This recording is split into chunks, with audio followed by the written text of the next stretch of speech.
The thermometer at the bottom of Elijah Cutter's converted mine shaft read 74 degrees on January 9, 1867, while blizzards raged at -35 on the surface above.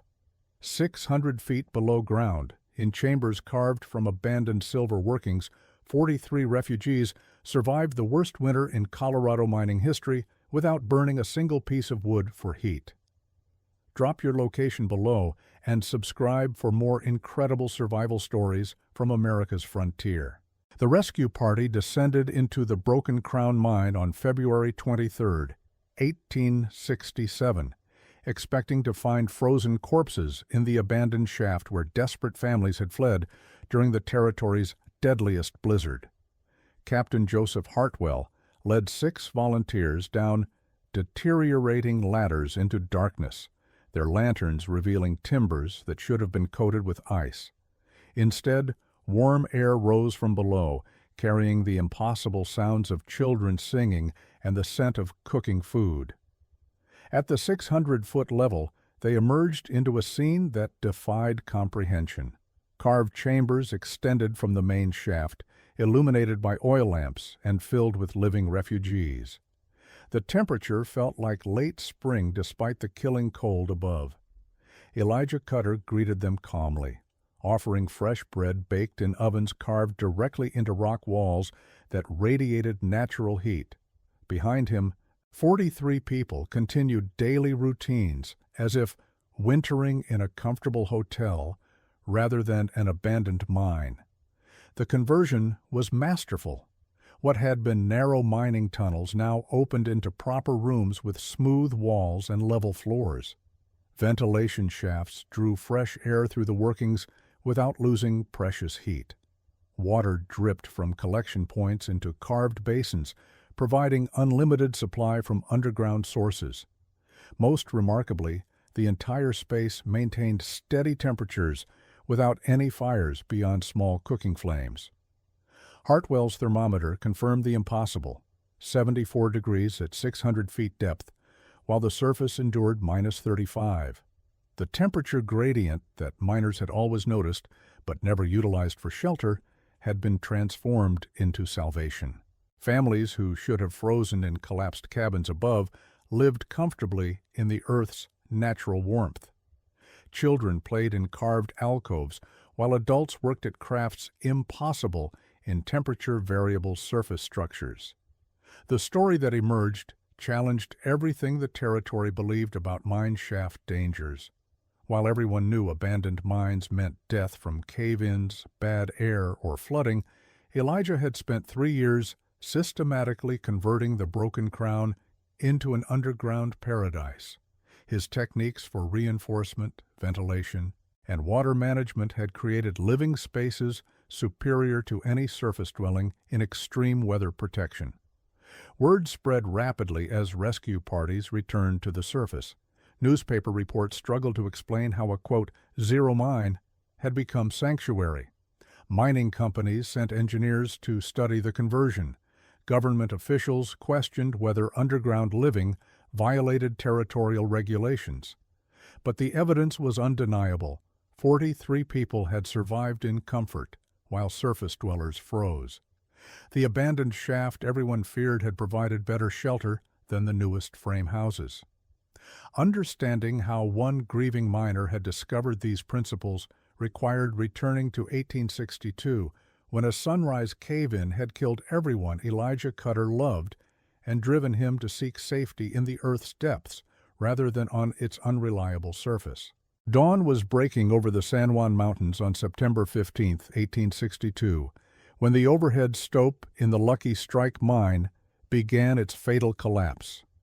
Elijah Cutter was checking equipment at the 400-foot level, while his younger brother Thomas led the morning shift into the unstable section above.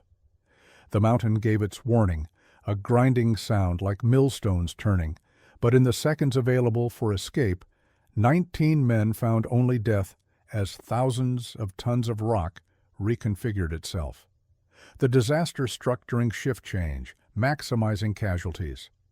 Thomas Cutter died instantly, crushed with his entire crew when support timbers snapped like matchsticks. Men descending for day shift were caught in the passages as cascading rock sealed every exit. Elijah felt the mountain shake, heard the thunder of collapse, and knew immediately that his brother was gone. By the time rescue crews reached the collapsed sections 3 days later, all hope had vanished. The mountain had reclaimed its hollowed spaces with brutal efficiency. The aftermath revealed systematic failures in mine safety. The Lucky Strike had pushed too hard for profit, following rich veins into unstable ground without adequate support.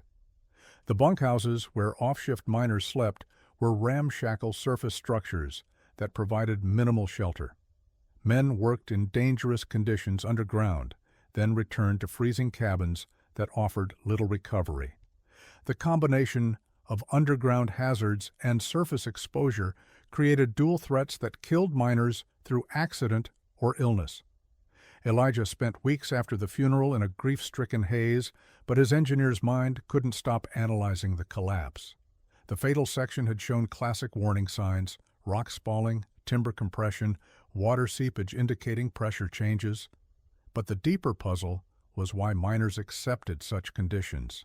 They descended into relatively warm, stable, deep rock zones for work, then returned to surface structures that froze in winter and baked in summer. The Earth's natural temperature gradient was ignored except as an inconvenience. The revelation came while Elijah stood at the mine entrance one frigid morning, feeling warm air rise from the depths. At 600 feet, rock temperature held steady year-round, unaffected by surface weather.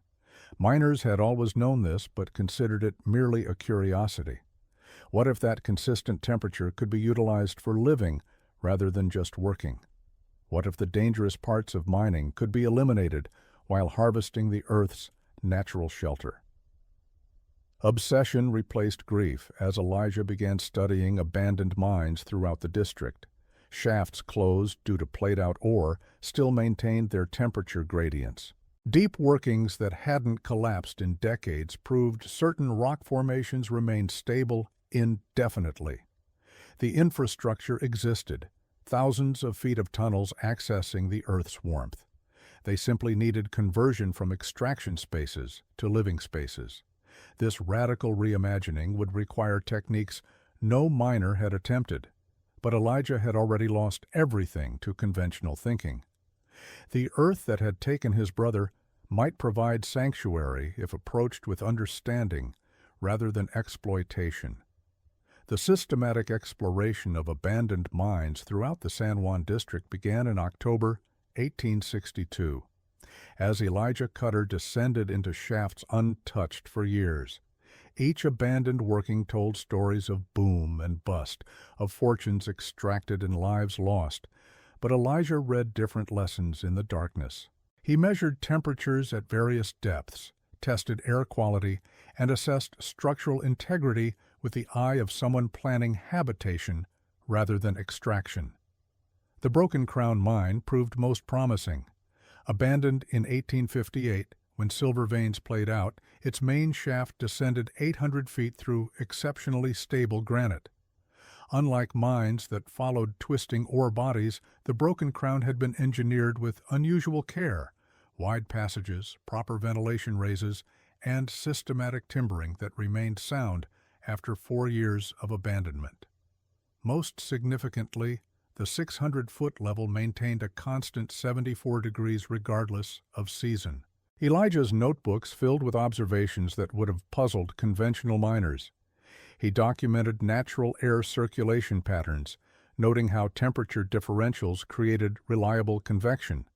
Warm air from deep levels rose through vertical shafts, while cooler surface air descended through separate passages. This natural circulation, usually fought with forced ventilation in active mines, could provide perfect air exchange for living spaces without mechanical assistance. Water presented opportunities rather than hazards in abandoned workings. The Broken Crown's deepest levels collected groundwater in sumps that active mining had required constant pumping to control. But at living levels, controlled seepage provided clean water filtered through hundreds of feet of rock. Elijah identified collection points where carved basins could capture this resource. The temperature remained constant, cool enough for preservation, warm enough to prevent freezing. Geological stability proved crucial for selection. Many abandoned mines followed fractured zones where ore had concentrated, but rock remained unstable. The Broken Crown's developers had bored through solid granite to reach distant ore bodies, creating access tunnels through stone that hadn't moved in millions of years. These passages, worthless for mining, offered perfect conversion opportunities. Elijah tested sections by striking walls with sledgehammers, listening for the clear ring of solid rock versus the dull thud of fractured zones. The curse mythology surrounding abandoned mines worked to Elijah's advantage. Superstitious miners avoided old workings, believing them haunted by those who died in darkness. This fear kept claim jumpers away and reduced property values to nearly nothing. The Broken Crown's reputation proved particularly fearsome. 7 men had died in various accidents during its operation. Local miners crossed themselves when passing its entrance. But Elijah saw only efficient access to the Earth's stable heart, where temperature never varied and properly supported rock would outlast any surface structure. By December, he had mapped 17 abandoned mines, documenting their characteristics for potential conversion. The Broken Crown emerged as ideal: accessible location, stable geology, existing infrastructure, reliable water, and perfect temperature gradient. The shaft that others feared would become his laboratory for underground living. The Silverton mining clerk stared at Elijah Cutter with undisguised concern on January 15, 1863, as he filed claims on the Broken Crown mine. "You understand this is an abandoned working," the clerk repeated for the 3rd time. "No proven reserves remain. 7 men died in those shafts." Elijah simply nodded, paying the $20 fee to claim what everyone considered worthless, a played-out mine with a deadly reputation that made even hardened miners nervous. News of the purchase spread through the mining camps with predictable reaction. "Cutter's gone mine-mad with grief," declared Jack Morrison at the Lucky Dollar Saloon. Others suggested darker motives. Perhaps Elijah planned to die where his brother had perished, unable to cope with survivor's guilt. The few who knew Elijah's engineering background wondered if he'd discovered hidden ore bodies, but preliminary inspections revealed only empty passages through barren rock. The consensus formed quickly. Grief had broken his reason. Elijah's equipment purchases deepened the mystery. Instead of mining tools, he ordered construction supplies, lumber for framing rooms rather than shore tunnels, masonry tools for shaping living spaces, ventilation components designed for air quality rather than dust removal. From Denver came specialized items that puzzled suppliers: kitchen stoves designed for ships that could anchor to rock walls, compact furniture built for railway cars, modular shelving systems used in military fortifications.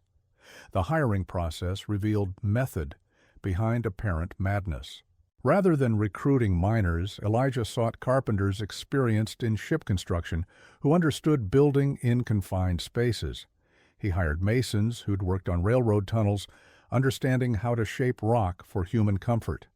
Most surprisingly, he employed a hydraulic engineer to design water management systems that utilized, rather than fought, natural seepage. Each specialist brought skills for converting hostile underground environments into livable spaces. Preparation work began immediately despite winter conditions. Elijah established a surface camp at the mine entrance, but spent most time underground, mapping every passage and chamber. He installed measurement devices at various levels, tracking temperature and humidity through seasonal variations. Air quality tests revealed the Broken Crown's ventilation system still functioned perfectly, natural convection maintaining fresh air throughout the workings. The infrastructure for underground living existed. It simply required reimagining. Local opposition emerged from unexpected quarters. The Methodist minister preached against burrowing into Satan's realm like unclean animals. The town council worried about establishing precedents for underground dwelling that might lower property values. Mining companies feared liability if others attempted similar conversions in less stable workings. But Elijah held legal claim to the broken crown, and no regulations prevented converting abandoned mines to alternative uses. By March 1863, the transformation had begun. Workers descended daily into the cursed shafts, returning with reports of comfortable temperatures and solid rock. The darkness that terrified others had become Elijah's sanctuary, offering constants that chaotic surface life never provided.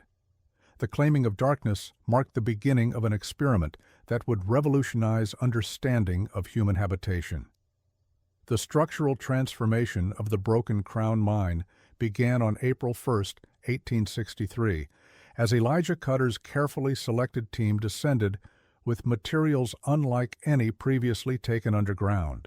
Where miners typically brought rough timbers for temporary support, Elijah's workers carried finished lumber, precision-cut joints, and hardware designed for permanence.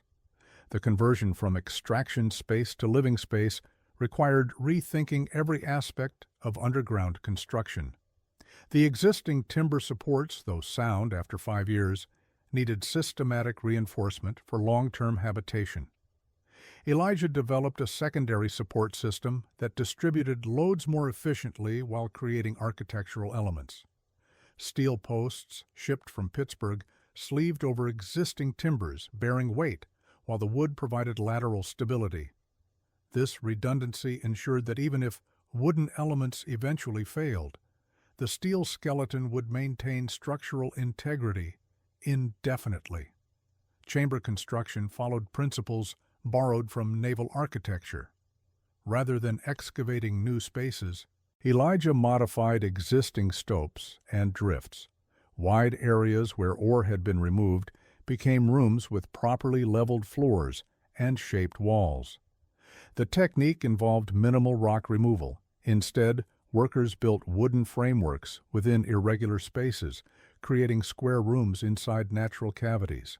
This approach maintained geological stability while providing familiar living environments. The main challenge involved creating vertical circulation between levels. Mine shafts designed for ore haulage were dangerous for regular human passage. Elijah installed proper stairways with railings, rest platforms every 50 feet, and emergency escape ladders in separate shafts. Each level received multiple access points, preventing the single exit trap that had killed so many miners.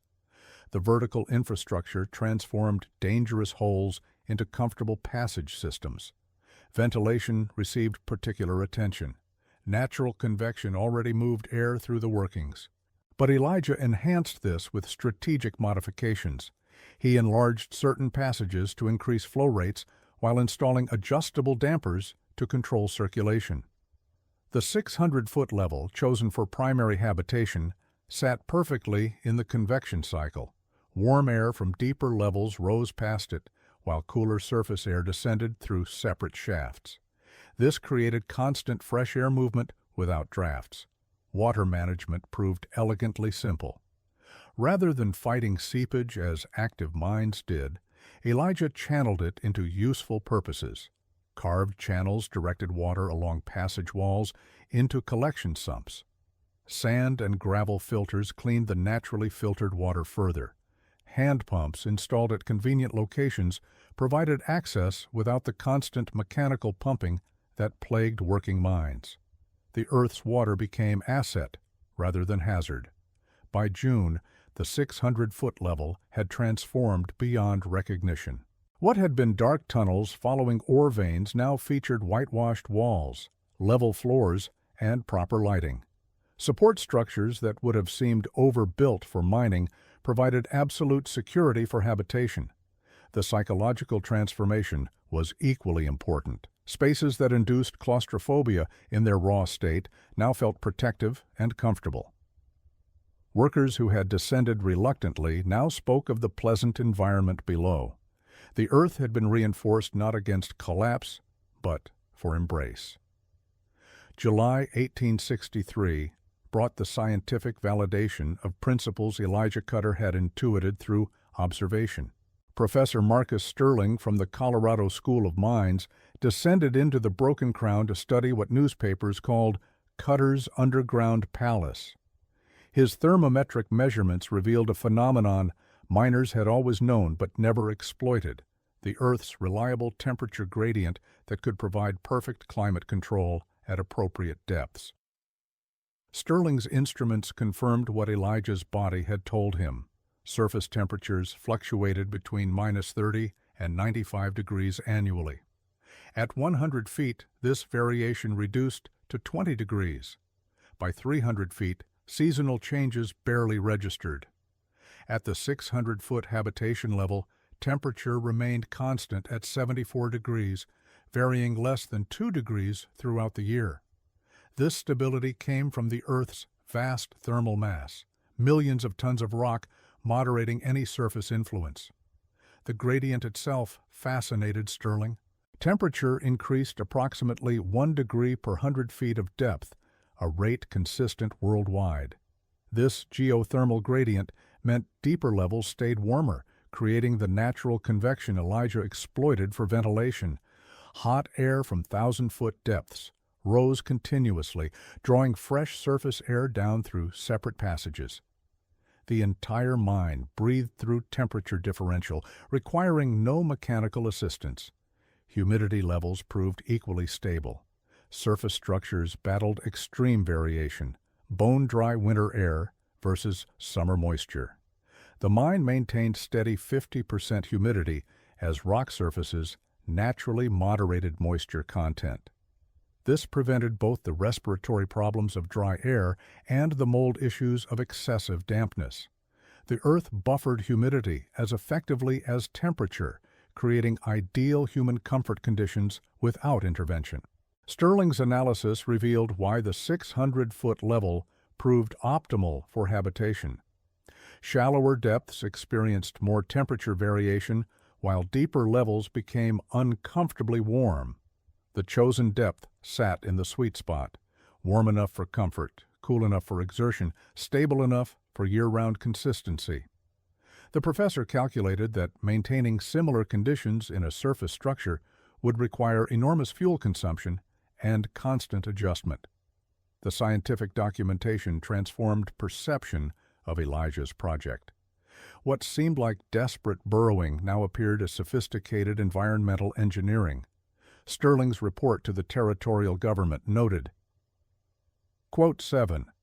Mining companies took immediate notice. If abandoned workings could provide superior living conditions for workers, the industry's horrific mortality rates from surface exposure might decrease.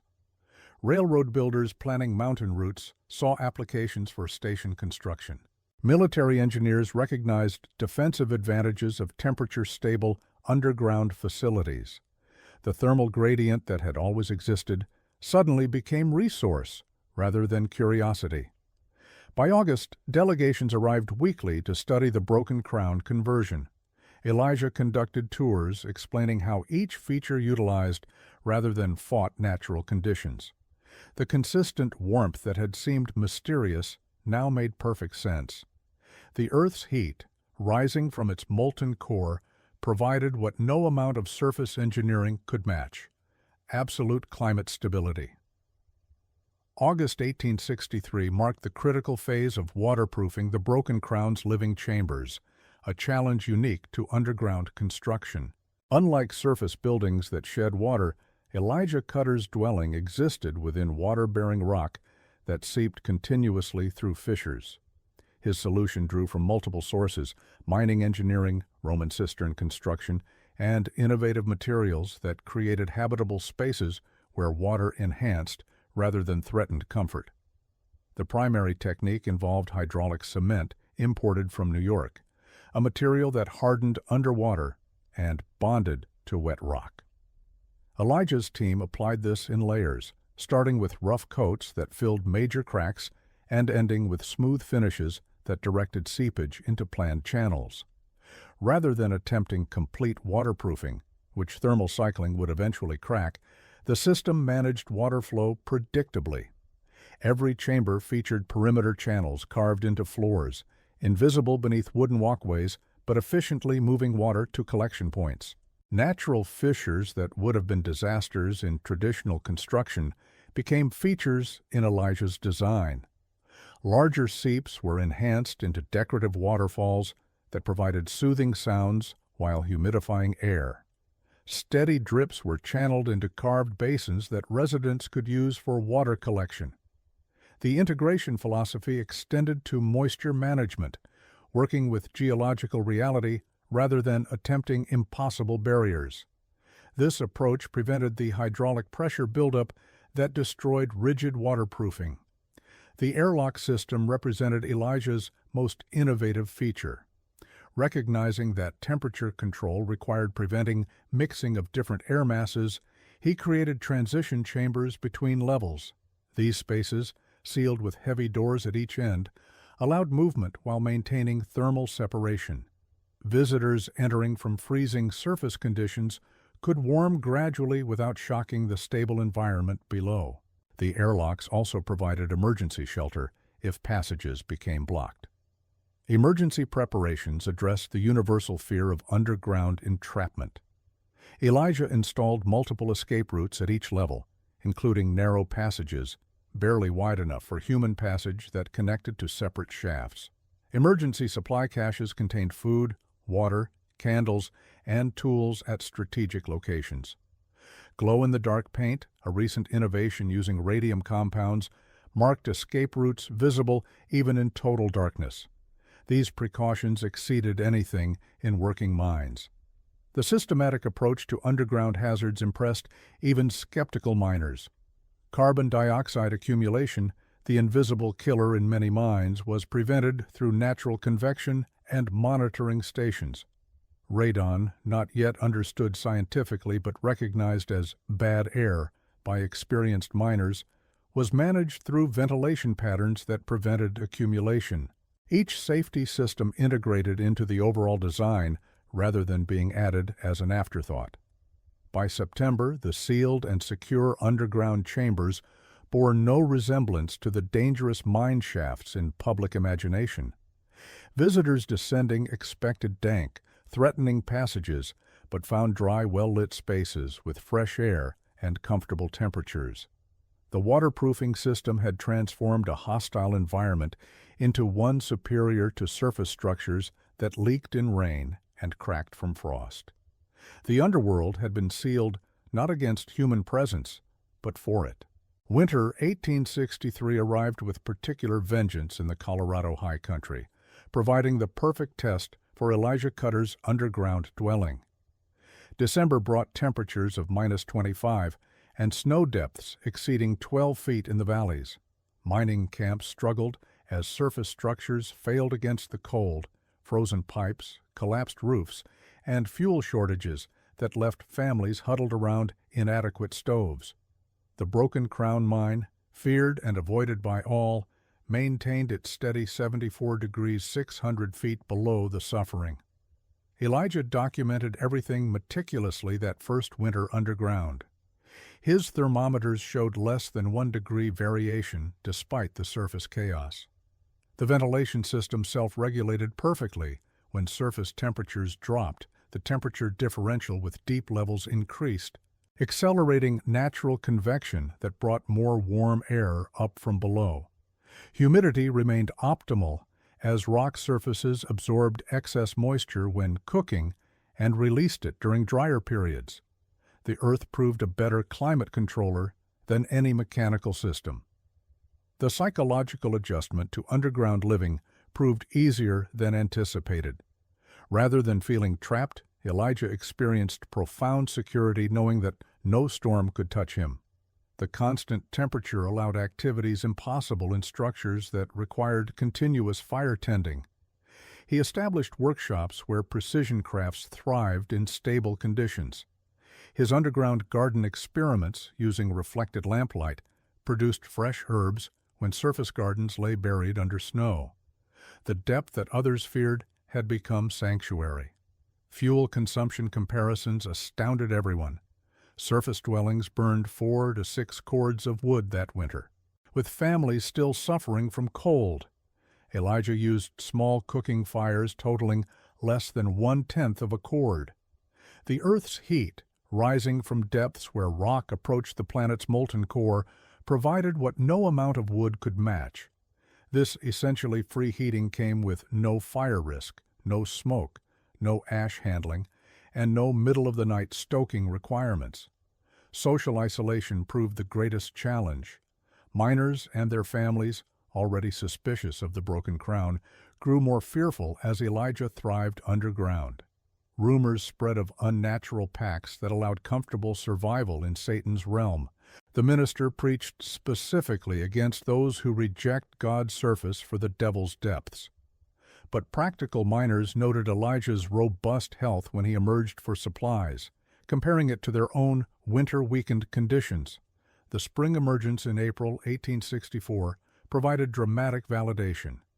While surface dwellers showed typical winter deterioration, weight loss, respiratory ailments, depression from constant cold, Elijah appeared remarkably healthy. His documentation showed not a single sick day through the entire winter.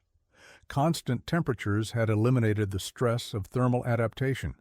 Clean air prevented the respiratory infections that plagued smoky cabins. Stable conditions allowed regular sleep patterns impossible when fire tending interrupted rest. By summer, mining engineers were studying Elijah's records with professional interest. The data proved conclusively that appropriate underground living eliminated winter's greatest hardships. The Broken Crown's successful first season had demonstrated principles that could revolutionize worker housing throughout the mining districts. The darkness below had proved more hospitable than the deadly surface above. Summer 1864 revealed unexpected bounties within the Broken Crown mine as Elijah Cutter discovered the earth provided far more than shelter and warmth. The stable underground environment created opportunities for food production and preservation impossible on the chaotic surface. What began as survival necessity evolved into an underground ecosystem that challenged every assumption about where humans could thrive. The mushroom cultivation started accidentally when spores from Elijah's food supplies found ideal conditions in a damp chamber near the 400-foot level. Within weeks, oyster mushrooms flourished on wood debris from construction. Recognizing the opportunity, Elijah developed systematic cultivation using spent timbers as growing medium. The constant temperature and humidity that challenged surface farming created perfect fungiculture conditions. Soon, multiple chambers produced continuous harvests of varieties impossible to grow in Colorado's extreme climate. Water resources proved more valuable than anticipated. The collected seepage, filtered through hundreds of feet of rock, tested purer than any surface source. Its constant 50-degree temperature provided natural refrigeration for perishables. Elijah carved holding pools at different levels, creating a gravity-fed system that delivered fresh water throughout the complex without pumping. Overflow channels directed excess to lower sumps, preventing any flooding while maintaining reliable supply. The preservation capabilities transformed food security. Surface root cellars battled temperature swings and vermin. The mine's stable environment kept vegetables fresh for months without spoilage. Meats properly smoked lasted indefinitely in the cool, dry chambers. Cheese aged to perfection in conditions European cave-aging traditions would envy. Elijah began trading preservation services with surface dwellers, storing their harvests in exchange for fresh supplies. Agricultural experiments pushed boundaries further. Using polished metal reflectors to concentrate lamplight, Elijah created growing chambers for vegetables previously impossible at altitude. Lettuce, spinach, and herbs thrived year-round in consistent temperatures. Tomato vines trained along warm walls near ventilation shafts produced continuously. The underground garden mocked seasonal limitations that constrained surface agriculture. Visitors expressed amazement at eating fresh salads in January. Wildlife interactions added another dimension. Bats had always inhabited the mine's upper reaches, their guano providing valuable fertilizer for gardens. Rather than evicting them, Elijah enhanced their habitat in unused passages, creating a sustainable fertilizer supply. Cave crickets and other insects established populations that helped decompose organic waste. The ecosystem developed complexity beyond simple human habitation, achieving balance through careful management. Commercial implications became evident as production exceeded personal needs. The Broken Crown could supply fresh mushrooms, aged cheese, preserved meats, and vegetables throughout winter when prices peaked. Storage services for other families' harvests provided steady income. The mine that had exhausted its silver ore proved more valuable as an agricultural facility. Mining companies noted that feeding workers had always been expensive and difficult. Underground food production could revolutionize remote operations. By autumn, Elijah had transformed abandoned mining infrastructure into a productive homestead. The earth that seemed barren to ore seekers provided abundance through different resources: stable temperatures, pure water, protected space. The Broken Crown had become a complete living system. By autumn 1864, Elijah Cutter's remarkable health had become the primary topic in Silverton's mining camps. While surface-dwelling miners showed typical signs of hard living, chronic coughs from smoke exposure, joint problems from damp cold, malnutrition from poor winter diets, Elijah appeared to be thriving. His weekly supply trips to town revealed someone in exceptional condition, sparking curiosity, suspicion, and eventually serious investigation. Dr. Samuel Richards, the camp's primary physician, documented the stark contrasts. Surface miners averaged 3 respiratory infections per winter, lost significant weight during cold months, and showed signs of chronic inflammation from temperature stress. Elijah hadn't reported a single illness since moving underground. His weight remained stable year-round. Most remarkably, injuries healed faster than normally expected. When Elijah gashed his hand during construction, Dr. Richards noted it healed in half the typical time. The mystery deepened with Elijah's fuel consumption, or rather, its absence. Careful observers noted he purchased lamp oil and candles, but no firewood or coal. During the previous winter's severe cold snap, when families burned through emergency fuel reserves, Elijah bought nothing. Teamsters who delivered supplies reported no fuel stockpiles at the mine entrance. Yet witnesses who visited the Broken Crown described comfortable warmth throughout the complex. The mathematical impossibility tormented practical miners. Physical appearances added to the puzzle. Underground work typically produced pale, weakened individuals deprived of sunlight. Yet Elijah maintained healthy coloring, possibly from his surface garden work during summer, and reflected light in his underground chambers. His strength had increased rather than decreased. Hauling supplies down 600 feet of ladders had developed exceptional fitness. The stereotypical, quote, 11 image failed completely when applied to Elijah's vibrant health. Theories proliferated through the camps. Some suspected Elijah had discovered new silver veins and was secretly mining wealth to afford imported coal delivered at night. Others whispered about deals with supernatural forces. The mine's deadly reputation made such speculation inevitable. Practical miners suggested geothermal vents, but none existed in the region. The most observant noted that Elijah never smelled of smoke, despite presumably needing fires for warmth and cooking. The camp's curiosity reached breaking point when Big Jim Morrison, frozen out of his claim shack, directly asked Elijah for winter shelter. To everyone's surprise, Elijah agreed, with conditions. Morrison must tell nobody specifics until spring. Morrison descended into the Broken Crown in December 1864 and wasn't seen again until March. When he emerged, he'd gained 15 pounds, his chronic mining cough had disappeared, and he spoke of comfort beyond imagination.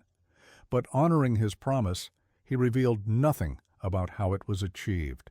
The mystery created unexpected social dynamics. Miners who'd shunned Elijah as crazy now approached respectfully, hoping for invitations below. The minister's sermons against underground living grew more shrill as his congregation shrank.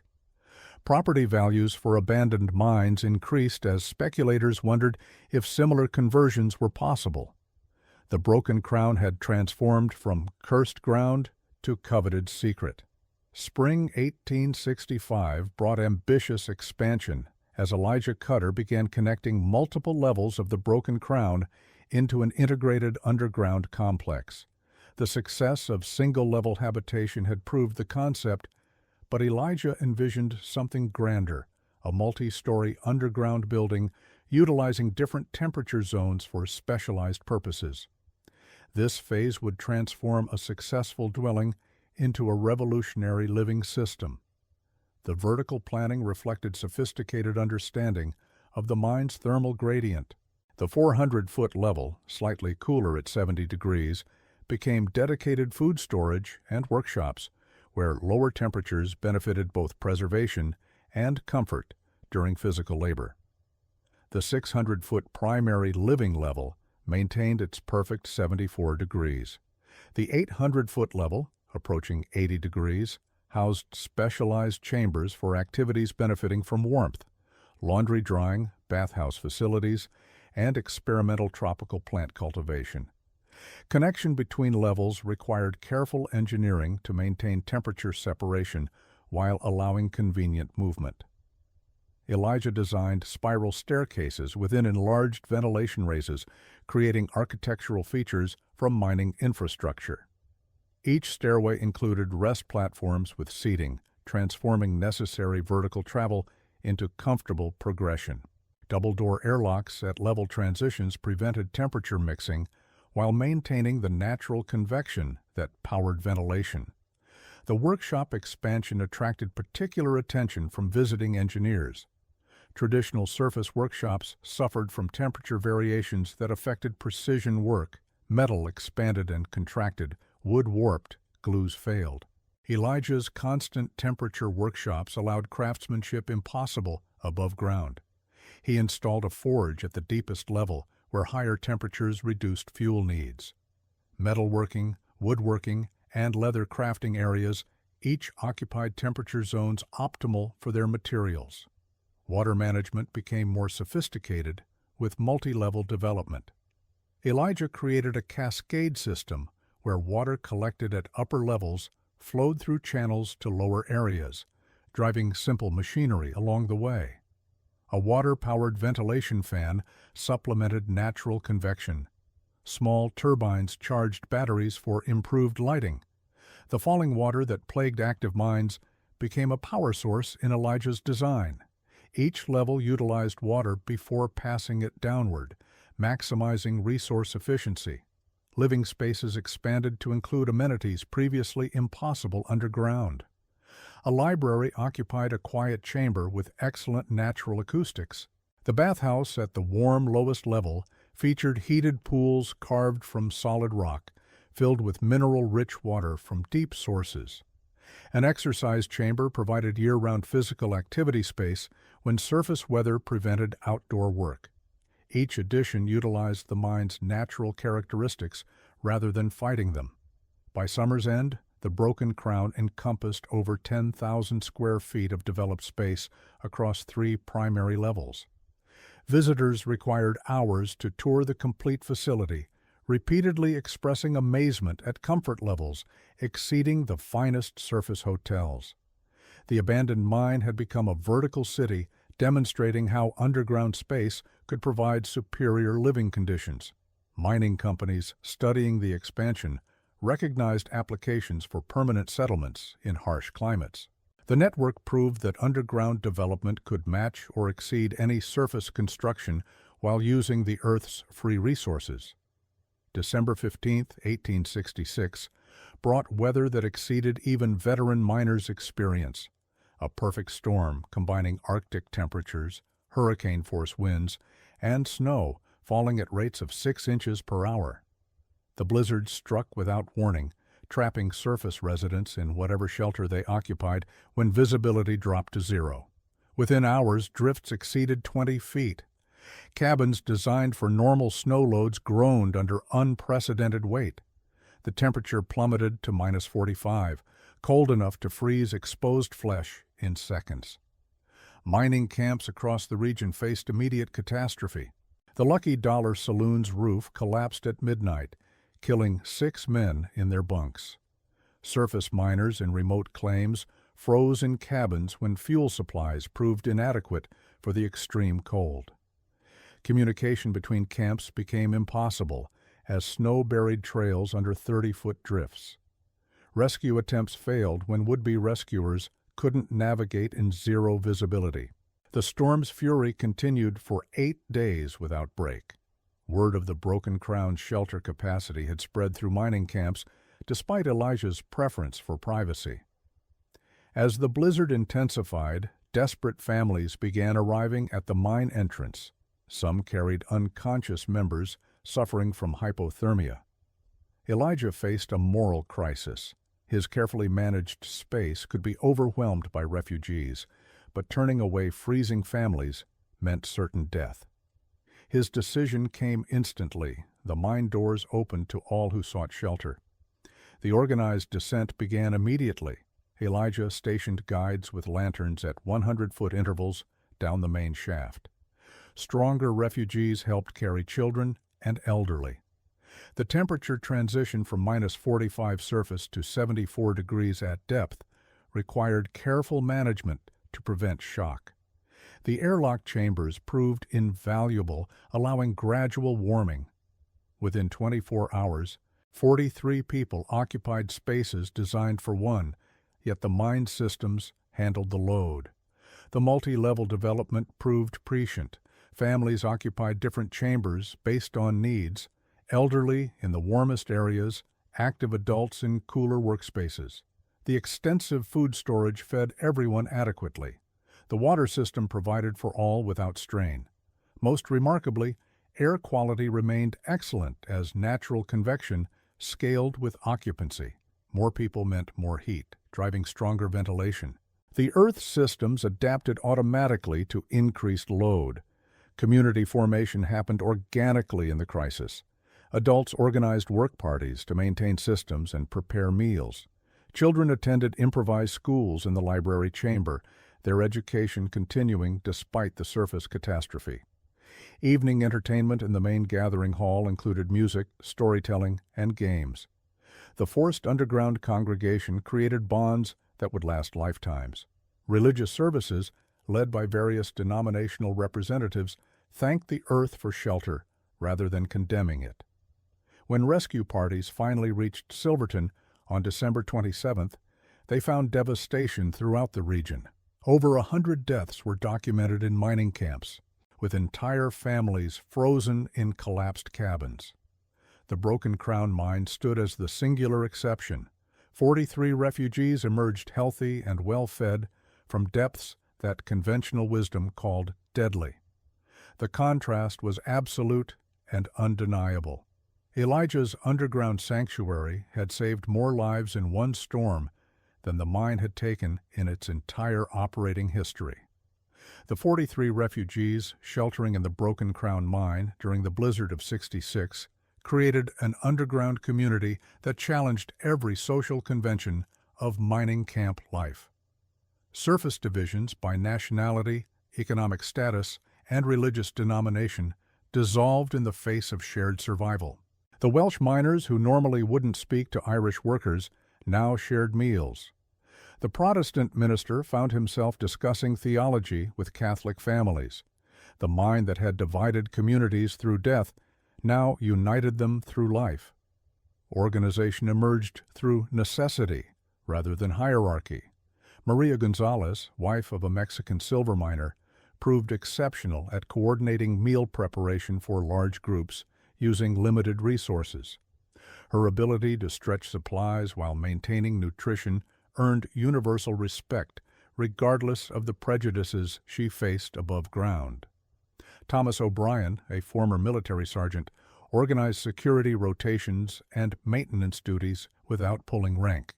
Skills mattered more than surface social standing in the democratic darkness. Children adapted fastest to underground life, transforming the mine into an adventure playground under adult supervision. They discovered acoustic properties in various chambers, creating an informal communication network through echo patterns.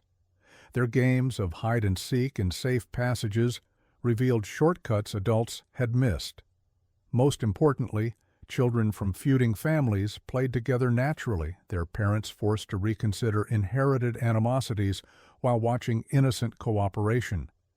The extended confinement revealed the mine's psychological benefits beyond physical comfort.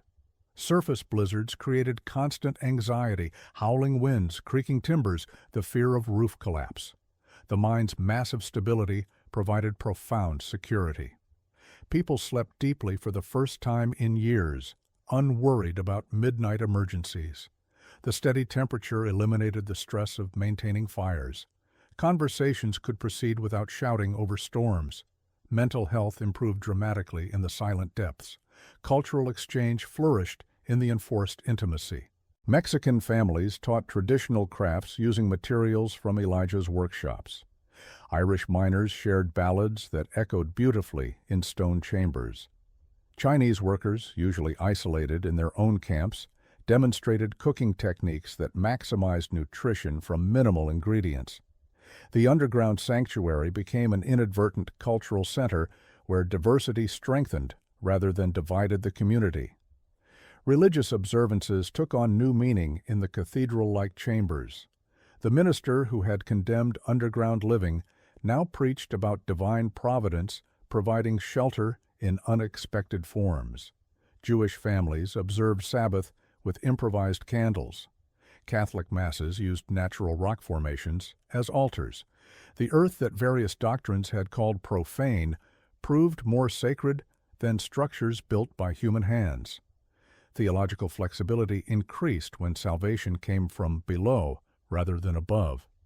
When the refugees finally emerged after 12 days underground, they faced a changed world above but carried stronger changes within. Families who had barely acknowledged each other now shared unbreakable bonds. Business partnerships formed between previously antagonistic groups. 3 marriages resulted from romances kindled in the depths. The Broken Crown mine had sheltered bodies from the storm, but more importantly, had transformed the social landscape of the mining district. The sanctuary had saved more than lives, it had created community. March 1867 brought an official delegation from the Colorado School of Mines to conduct the first comprehensive engineering study of the Broken Crown's conversion. Led by Professor Wilhelm Steinberg, a German mining engineer with decades of experience, the team included specialists in geology, ventilation, structural engineering, and the emerging field of human factors design. Their mandate extended beyond documentation to understanding principles applicable to the growing mining industry's worker housing crisis. The structural analysis amazed even experienced mining engineers. Elijah's reinforcement system exceeded contemporary standards while using less material through intelligent force distribution. The combination of original timber supports with modern steel sleeves created redundancy without bulk. Load calculations showed the structure could withstand earth movements that would collapse traditional mines. Most impressively, the modifications enhanced rather than compromised the original mining infrastructure's stability. Ventilation measurements revealed sophisticated airflow management surpassing mechanical systems. The natural convection created by temperature differentials moved 40,000 cubic feet of air per hour through the inhabited spaces, comparable to powered ventilation, but using zero energy. Strategic enlargements and restrictions in passages created pressure differentials that prevented dead air zones. The multi-level design enhanced circulation as each temperature zone contributed to overall flow. Professor Steinberg declared it the most efficient natural ventilation system he'd studied. The thermal documentation confirmed remarkable consistency. Over a full year's monitoring, temperature variation at the 600-foot level measured only 1.8 degrees Fahrenheit. Surface structures experienced 90-degree variations in the same period.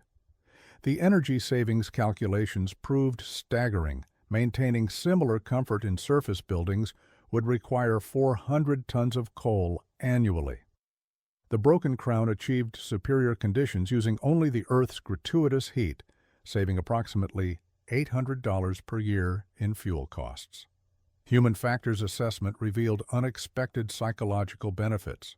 The delegation's physician, Dr. Ernst Hoffman, documented stress indicators among underground residents versus surface miners. Heart rates, blood pressure, and cortisol levels all showed significant improvement in underground dwellers. The stable environment eliminated constant adaptation stress. The security of massive rock overhead provided psychological comfort exceeding any wooden structure. Sleep quality improved dramatically without temperature fluctuations or storm noises. The economic analysis proved most influential for mining companies. Initial conversion costs were high, but rapidly offset by eliminated heating expenses, reduced medical costs, and improved worker productivity. Miners living in comfortable conditions missed fewer shifts, worked more efficiently, and stayed with companies longer. The delegation calculated that appropriate underground housing could reduce labor costs by 30%, while improving worker satisfaction. Several major mining operations immediately began planning underground worker settlements. The comprehensive report, published as quote, 12, quote, became the definitive reference for subterranean architecture. Engineering schools added courses on underground construction. Mining companies hired Elijah as a consultant. Government agencies explored applications for military installations. The academic validation transformed one man's grief-driven innovation into recognized science. The Broken Crown had become a laboratory where future underground development would be refined and standardized for global application. By summer 1867, the success of the Broken Crown sparked a wave of mine conversions throughout Colorado's mining districts. The engineering report's publication provided technical guidance, while the blizzard survival story supplied motivation. Abandoned mines that had been liabilities transformed into valuable properties as prospectors sought shafts suitable for conversion rather than ore extraction. The underground living movement grew from individual innovation to regional transformation. The first successful replication came at the Old Dominion Mine near Georgetown. Marcus Sheffield, a civil engineer who had studied under Elijah, converted the played-out gold mine into a multifamily dwelling. His innovations included ceramic pipe heating systems that carried warm air from deep levels to cooler upper chambers. The project proved that Broken Crown principles could adapt to different geological conditions. Within months, 4 families lived comfortably in chambers that had once yielded gold. Failures taught valuable lessons.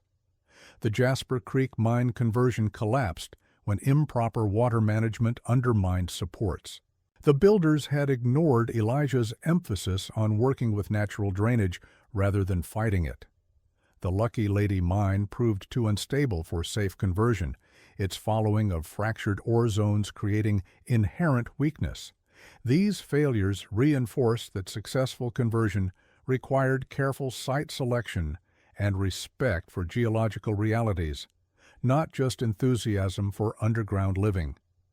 Commercial applications emerged as entrepreneurs recognized opportunities. The Consolidated Mining Company converted exhausted silver mines into underground hotels for traveling businessmen. The consistent temperatures and quiet environment commanded premium rates. Restaurant owners in Leadville created an underground dining establishment in an abandoned shaft, where constant cool temperatures permitted food storage impossible on the surface. The novelty attracted customers while practical advantages ensured profitability. Technological adaptations improved on Elijah's original designs. German engineers introduced precision boring equipment that created smoother passages. Cornish miners applied their traditional expertise in granite working to shape more refined living spaces. Chinese workers demonstrated bamboo reinforcement techniques that provided flexible support in earthquake-prone areas. Each cultural group contributed knowledge that enhanced underground construction methods. The movement became a fusion of international mining wisdom. The social impact extended beyond individual comfort. Underground communities developed unique characteristics: stronger cooperation born from shared infrastructure, reduced crime due to natural surveillance in connected passages, and improved public health from stable living conditions. Traditional mining camps had been rough, temporary settlements. Underground conversions created permanent communities invested in long-term development. Property crimes virtually disappeared when everyone knew their neighbors intimately through shared walls. By year's end, the Colorado Territory Census documented over 50 converted mines housing nearly 400 residents. The movement showed exponential growth as successful conversions inspired others. Railroad companies began surveying abandoned mines along their routes for station development. The military commissioned studies on underground fortifications. What began as one man's response to tragedy had become a regional housing revolution. The spread below ground promised to transform how humans inhabited harsh environments, using existing infrastructure created by resource extraction to support sustainable living. The principles developed in Colorado's converted mines began spreading to non-mining applications by 1868, as engineers recognized that underground construction could solve problems far from mineral extraction sites. Urban areas facing overcrowding, agricultural regions battling climate extremes, and military installations requiring secure facilities all found inspiration in the Broken Crown's success. The technology born from mining adaptation proved universally applicable. Chicago's Great Fire of 1871 accelerated urban underground development. City planners, studying fireproof construction, discovered Elijah's documentation on temperature-stable underground spaces. The new Marshall Field's department store incorporated extensive basement levels using mine ventilation principles. These spaces maintained comfortable shopping environments without mechanical cooling while providing fire-resistant storage. Customer preference for the naturally cool lower levels during summer heat waves validated the design. Agricultural applications transformed food production in harsh climates. Kansas farmers, inspired by Elijah's underground gardens, began excavating root cellars that became year-round growing facilities. Using reflected sunlight and stable temperatures, they produced vegetables impossible to grow in the variable surface climate. The Grange movement promoted underground agricultural spaces as solutions to weather-dependent crop failures. By 1870, earth-sheltered agriculture appeared in farming journals nationwide. Railroad companies led transportation infrastructure innovations. The Atchison, Topeka, and Santa Fe Railway converted natural caves along its route into passenger waiting areas and freight storage. These facilities eliminated weather delays while providing comfortable passenger amenities. The constant temperatures preserved perishable freight without ice. Underground stations and mountain passes operated reliably when surface facilities closed from storms. The economic advantages drove rapid adoption across multiple rail lines. Military applications evolved from simple storage to complex facilities. Fort Riley in Kansas constructed underground barracks using mining ventilation principles, providing troops comfortable quarters in extreme prairie weather. Ammunition storage in temperature-stable magazines prevented deterioration and explosion risks. Command centers in excavated chambers offered protection surpassing any surface fortification. The Army Corps of Engineers established an underground construction division specifically to adapt mining techniques for military purposes. International influence spread through engineering conferences and publications. British railway builders studied American underground stations for London's expanding underground system. French wine producers recognized similarities to their cave-aging traditions, but found American ventilation improvements valuable. Australian settlers in the opal fields of Coober Pedy began building underground homes inspired by Colorado mining conversions. Japanese engineers studied earthquake resistance of underground structures.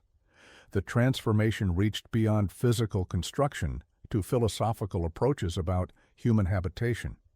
Rather than building in defiance of natural conditions, designers learned to utilize Earth's stable properties. Architecture schools introduced courses on geotecture, structures integrated with geological features. The sustainability movement found precedent in these fuel-free, climate-controlled spaces. Environmental design traced its roots to grief-driven innovation in an abandoned mine. By decade's end, underground construction appeared in contexts Elijah never envisioned: subway systems, shopping centers, secure data storage, and climate-controlled manufacturing. The principles remained consistent: work with natural conditions, utilize Earth's temperature stability, and create human spaces that enhanced rather than fought geological realities. Elijah Cutter established the Underground Construction Institute in 1870 within the Broken Crown Mine itself, creating the world's first educational facility dedicated to subterranean architecture. The teaching tunnels combined theoretical instruction with hands-on experience in actual underground environments. Students from around the world descended into classrooms carved from solid rock to learn principles that no surface school could properly demonstrate. The curriculum balanced multiple disciplines previously taught separately. Geology instruction used the mine's exposed rock faces as textbooks, showing students real formations rather than diagrams. Engineering classes demonstrated load distribution using the actual support systems that had proven successful through extreme weather. Ventilation dynamics were taught in passages where airflow could be felt and measured. The experiential learning surpassed any traditional classroom instruction. Safety protocols formed the foundation of all teaching. Elijah had witnessed too many mining disasters to allow careless practices. Students learned systematic risk assessment, understanding which formations could support habitation and which posed dangers. Emergency response drills prepared them for cave-ins, flooding, and air quality issues. Every graduate could identify unstable rock, design multiple escape routes, and create fail-safe ventilation systems. This emphasis on safety transformed underground construction from dangerous experiment to reliable practice. International students brought diverse perspectives that enriched the program. Italian students shared knowledge from centuries of wine cave construction. Welsh miners contributed expertise in slate working. Mexican students demonstrated adobe techniques adaptable to underground use. Chinese scholars introduced feng shui principles surprisingly applicable to passage layout. This cross-cultural exchange created innovation beyond any single tradition. The teaching tunnels became a melting pot of global underground wisdom. Practical projects provided real experience while benefiting the community. Students converted a nearby abandoned copper mine into housing for mining families. They designed underground schools that maintained perfect temperatures year-round. Advanced classes tackled complex challenges like underwater tunnel construction and seismic-resistant underground structures. Each project pushed boundaries while maintaining Elijah's core principle: work with natural forces rather than against them. The Institute's influence extended through its graduates' subsequent work. Former students designed New York's early subway stations using Broken Crown ventilation principles. They created underground agricultural facilities that fed remote communities. Military engineers trained at the Institute built installations that redefined defensive architecture. The teaching methodology, combining respect for natural systems with innovative engineering, spread wherever graduates worked. By 1875, The institute had trained over 300 underground construction specialists. They carried certification that commanded premium wages and respect. More importantly, they carried philosophical approaches that transformed how humanity related to underground spaces. The earth below wasn't dark and dangerous territory to be conquered, but a stable environment, offering advantages impossible to achieve on the chaotic surface. Elijah, now in his 60s, found deep satisfaction in teaching. Each successful student prevented tragedies like his brother's death. Each well-designed underground space provided security his family had lacked. The teaching tunnels had become his greatest legacy, not just the techniques taught, but the transformation of underground space from last resort to first choice for challenging environments. Elijah Cutter died peacefully on September 15, 1882, exactly 20 years after his brother's death in the Lucky Strike collapse. He passed in his sleeping chamber 600 feet below ground, surrounded by students and the community that had grown within the Broken Crown's passages. His last words, recorded by his assistant, were, "The earth that took my family gave families to thousands. From darkness we carved light." They buried him in a chamber he'd designated within the mine that had become his life's work. The Broken Crown Mine stands today as a National Historic Landmark, its passages maintained by the Colorado Historical Society. Modern engineers studying the original construction marvel at intuitive solutions that preceded formal understanding by decades. The natural ventilation system still functions perfectly after 150 years. Temperature remains constant at 74 degrees. The structural reinforcements show no degradation. Time has validated every principle Elijah developed through observation and necessity. Scientific analysis reveals the sophistication of Elijah's achievements. His ventilation calculations, done without computers, match modern computational fluid dynamics modeling. The structural load distribution follows patterns that engineering software now recommends as optimal. His water management systems anticipated ecological design principles by a century. Most remarkably, his understanding of human factors, how underground spaces could enhance rather than diminish quality of life, established standards still followed in contemporary underground construction. The institute Elijah founded continues operating, now as part of the Colorado School of Mines. Modern courses cover subway design, underground urban planning, and climate-controlled agriculture, in addition to traditional mining applications. Students still descend into the original teaching tunnels to experience principles that textbooks cannot convey. The hands-on methodology Elijah pioneered remains the gold standard for underground construction education. Over 10,000 engineers have trained in the passages he carved. Global influence extends far beyond mining communities. Cities worldwide incorporate underground spaces using Broken Crown principles, Singapore's underground pedestrian systems, Montreal's RESO underground city, Tokyo's disaster-resistant underground infrastructure. Modern sustainable architecture recognizes Elijah as a pioneer who proved human habitation could thrive without consuming resources. The passive heating and cooling he achieved through earth integration inspires net-zero buildings globally.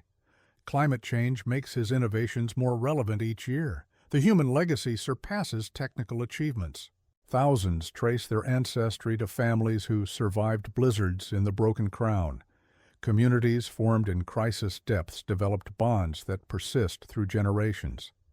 The social integration forced by shared underground living broke barriers that surface society maintained. The mine that unified diverse populations through necessity demonstrated how environmental challenges could create human cooperation rather than competition. Today's visitors to the Broken Crown find chambers essentially unchanged from Elijah's time. The mushroom cultivation areas still produce, water still flows through carved channels. The library contains original books studied by lamplight during blizzards. Most moving is the memorial chamber listing names of everyone sheltered during the 1866 storm. From darkness, Elijah carved survival. From tragedy, he carved innovation.